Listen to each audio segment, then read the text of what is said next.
மக்களவையிலே 39 தொகுதிகள் இருக்கிறது. இது 59 தொகுதிகளாக உயரும். மக்களவையிலே இன்று 39 தொகுதிகளில் வெறும் 5 பெண் உறுப்பினர்கள் தான் இருக்கின்றார்கள். இது 59ஆக உயர்ந்தால் 20 தொகுதிகள் கூடுதலாக, அதாவது 20 தொகுதிகளில் பெண் உறுப்பினர்கள் வருவார்கள். இது பெண்களுக்கு மிக முக்கியமான ஒரு சட்ட திருத்தம். அதே போன்ற சட்டமன்ற தொகுதிகளில் இன்று இருப்பது 234. அது உயர்ந்தால் 351ஆக உயரும்.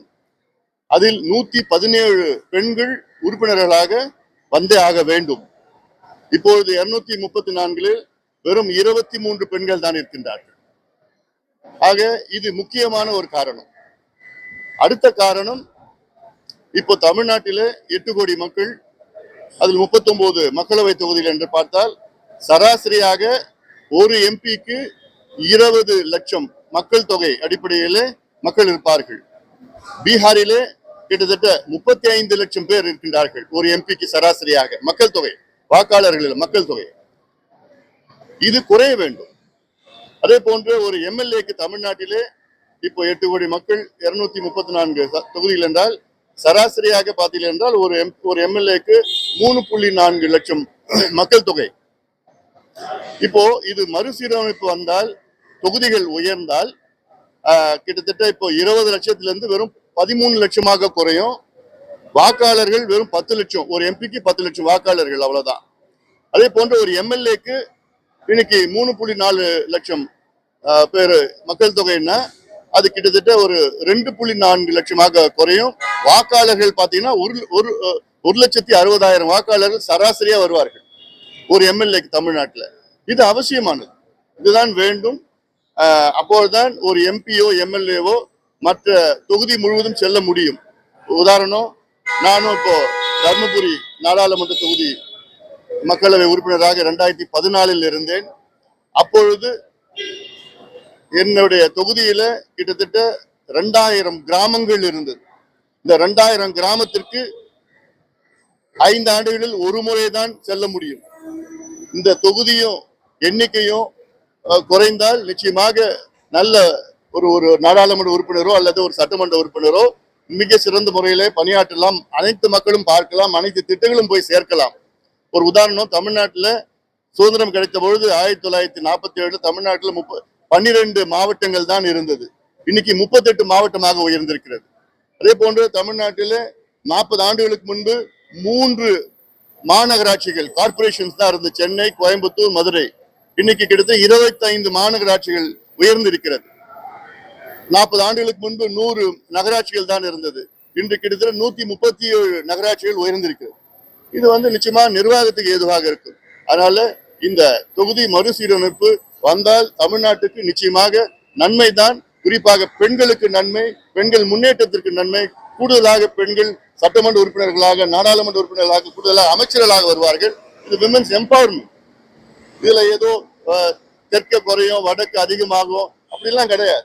கடந்த காலத்துலதான் தொகுதி மறுசீரமைப்பு பாத்தீங்கன்னா இது மக்கள் தொகை எண்ணிக்கையில வந்தது. இப்போ விகிதாச்சார முறையில, பெர்சன்டேஜ் முறையில, ப்ரோராட்டா பேசிஸ்ல பெர்சன்டேஜ். தமிழ்நாட்டில் 50 விழுக்காடு என்றால் மகாராஷ்டிரால 50 விழுக்காடு, உத்தரப்பிரதேஷ்ல 50 விழுக்காடு, பீகார்ல 50 விழுக்காடு. ஆக all across the board 50% increase in seats. நிச்சயமா இது வேண்டும். அதனால இதுல சில பேர் சில வாதங்கள் எங்களுக்கு நாடாளுமன்றத்தில் பேசுறதுக்கு வாய்ப்பு கிடைக்காது, அதிக எண்ணிக்கையில பேசுறதுக்கு வாய்ப்பு கிடைக்காதுன்னா இதெல்லாம் ஏற்றுக்கொள்ள முடியாத ஒரு வாதம். பேசுறதுக்கு வாய்ப்பு அந்த கட்சி தலைமை கொடுக்கணும். நாடாளுமன்றத்துல பேசுறதுக்கு எப்படி வாய்ப்புனா, ஒவ்வொரு கட்சிக்கும் எவ்வளவு எம்பிக்கள் இருக்கின்றார்களோ அத்தனை அந்த எம்பிக்கு தகுந்த மாதிரி நேரத்தை ஒதுக்குவார்கள். நீங்க கேட்கறது உங்க கட்சி கிட்ட கேட்கணும். நான் பேசணும்னு உங்க கட்சிகிட்ட சண்டை போடணும். இந்த காரணம்லாம் வைக்கக்கூடாது. இன்னொரு உதாரணம் நான் சொல்றேன். மற்ற நாடுகளை எடுத்துக்கங்க, இங்கிலாந்து நாட்டை எடுத்துங்க. இங்கிலாந்து நாட்டுல அவங்க மொத்தம் மக்கள் தொகையே 6.5 கோடி மக்களுக்கு 650 நாடாளுமன்ற உறுப்பினர்கள் இருக்கின்றார்கள். கிட்டத்தட்ட 1 லட்சம் பேருக்கு ஒரு நாடாளுமன்ற உறுப்பினர் இங்கிலாந்துல. ஜெர்மனியில பாத்தீங்கன்னா 8.5 கோடி மக்கள் இருக்கின்றார்கள், அவங்க 630 எம்பிக்கள். சைனாவில் 1.4 பில்லியன், 140 கோடி கிட்டத்தட்ட. அங்க 3000 எம்பிக்கள் சைனாவில் இருக்கிறாங்க. இப்போ ஒவ்வொரு நாட்டிலையும் அதிக எண்ணிக்கையில தான் இருக்கிறாங்க எம்பிக்கள். அதனால இந்தியாவிலேயும் எம்பிக்கள் அதிகமா வரணும். அது மட்டும் இல்ல, எம்எல்ஏக்களும் அதிகமா வரணும். பெண்கள் அதில் அதிக பிரதிநிதித்துவம் பெண்களுக்கு வர வேண்டும். அப்பதான் வரும் அதுல. அதனால அவர்கள் சொல்கின்ற காரணம் எல்லாம் ஏற்றுக்கொள்ள முடியாத காரணம். தமிழக அரசு இன்னைக்கு முதலீட்டாளர்கள் வெற்றி மாநாடு நடத்திருக்காங்க. குறிப்பா 100 நாட்கள்ல 1 லட்சம் கோடி முதலீடுகள் தமிழ்நாட்டுக்கு கொண்டு வரப்பட்டிருக்கிறதா தமிழ்நாடு முதலமைச்சர் மாநாடு நடத்திருக்காங்க. அதாவது கடந்த திமுக ஆட்சியில 5 ஆண்டு காலத்துல நாங்க 12,16,000 கோடி முதலீடு கொண்டு வந்திருக்கின்றோம் என்று சொன்ன மாதிரி இருக்கக்கூடாது. அதாவது புரிந்துணர்வு ஒப்பந்தம் வேற, உண்மையான முதலீடு வேற. மெமரண்டம் MOU வேறு. அது எவ்வளவு இன்வெஸ்ட்மெண்ட் நடக்குது, எவ்வளவு முதலீடு நடக்குது, அது வேறு. அது உண்மையா வரணும். கடந்த காலத்துல நம்ம பார்த்துட்டோம், எவ்வளவோ பார்த்துட்டோம். திமுக ஆட்சியில் 5 ஆண்டு காலத்துல 12,16,000 கோடின்னு சொன்னாங்க. ஆனா ஆக்சுவல் இன்வெஸ்ட்மெண்ட் எவ்வளவு தெரியுமா வந்திருக்குது? கிட்டத்தட்ட 1.5 லட்சம் கோடி தான். அது போன்று இருக்கக்கூடாது. அதனால அது மட்டும் இல்ல, இப்போ முதலீடு வந்ததுன்னா மகிழ்ச்சி. ஆனா அதுக்கேற்ப வேலை வாய்ப்புகள் உருவாகணும். ஏன்னா இன்னைக்கு வேலை இல்லாததான் கிட்டத்தட்ட தமிழ்நாட்டுல 1 கோடி இளைஞர்களுக்கு, படித்த இளைஞர்களுக்கு மேல வேலை இல்லாம இருக்கிறாங்க. அவங்களுக்கு வேலை வாய்ப்பு உருவாக்கணும். அது இல்லாம இன்னும் முக்கியமான ஒரு சட்டம். என்ன சட்டம்னா, தமிழ்நாட்டில் தனியார் தொழிற்சாலைகளில் 80 விழுக்காடு வேலை வாய்ப்புகள் உள்ளூர் இளைஞர்களுக்கு வழங்க வேண்டும் என்று சட்டத்தை கொண்டு வர வேண்டும். இந்த சட்டம் ஆந்திரா, கர்நாடகா, மகாராஷ்டிரா, ஹரியானா, குஜராத்தில் சட்டம் இருக்கிறது. இது தமிழ்நாடு கொண்டு வரும். இது தேர்தல் வாக்குறுதியில் தவக அரசு இது கொடுத்திருக்கிறாங்க. அதை கொண்டு வாங்க, சீக்கிரம் கொண்டு வாங்க, வேலை வாய்ப்பு உருவாகும். அதே போல தொகுதி மறுவரையிலேயே தமிழ்நாடு சென்றாங்க. வந்த பிறகு நோ டிலிமிட்டேஷன் மாறிடுறாங்க. காங்கிரஸ்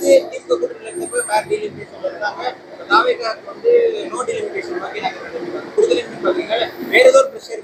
அதாவது காங்கிரஸ் பாத்தீங்கன்னா 3 மாதத்திற்கு முன்பு அங்க நாடாளுமன்றத்துல பிளக்கார்டு வச்சிருந்தாங்க, ஃபேர் டீலிமிட்டேஷன். இப்போ காங்கிரஸ் 3 மாதத்திற்கு பிறகு நோ டீலிமிட்டேஷன். இந்த 3 மாதத்துல காங்கிரஸ் என்ன ஆச்சு? என்ன பிரச்சனை உங்களுக்கு? மத்திய அரசுல நாடாளுமன்றத்துல அவங்க சொன்னாங்க, நாங்க ஃபேர் டீலிமிட்டேஷன் எல்லாத்துக்கும் அக்ராஸ் தி போர்ட் 50 விழுக்காடு எல்லாத்தையும் உயர்த்துவோம், 50% increase all across all the states pro rata பேசிஸ்ல சொல்றாங்க. இதுதான் ஃபேர் டீலிமிட்டேஷன்.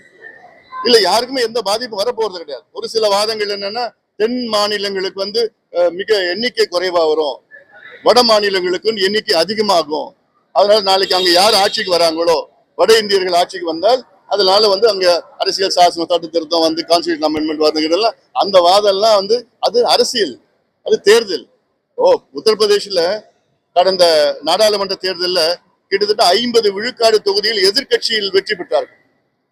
இந்தியாவில் மிகப்பெரிய மாநிலம் உத்தரப்பிரதேசம். அதுல 80 எம்பிக்கள் இருக்குது. அந்த உத்தரப்பிரதேசில 50% of the seats in Uttar Pradesh were won by the opposition parties. அதனால இது ஏதோ இவங்க பிஜேபி தான் ஜெயிச்சிருவாங்க, எல்லாம் வந்துருவாங்க அப்படிலாம் அந்த எண்ணத்துல தான் காங்கிரஸ் இப்போ அவங்க நிலையை மாத்தி இருக்கிறாங்க. இப்போ from fair delimitation to no delimitation. அது என்ன மாற்றம் அதுல 3 மாதத்துல? அமித்ஷா அவர்கள் நாடாளுமன்றத்துக்குள்ளேயே ஒரு அஷூரன்ஸ் கொடுத்திருக்கிறார். என்னன்னா, இது மக்கள் தொகை அடிப்படையில இந்த மறுசீரமைப்பு இல்ல, இது பர்சன்டேஜ் அடிப்படையில, விகிதாச்சாரம் அடிப்படையில கொண்டு வர போறோம் சொல்லியிருக்கிறார். அதை ஏற்றுக்கிறது என்ன பிரச்சனை எனக்கு புரியல.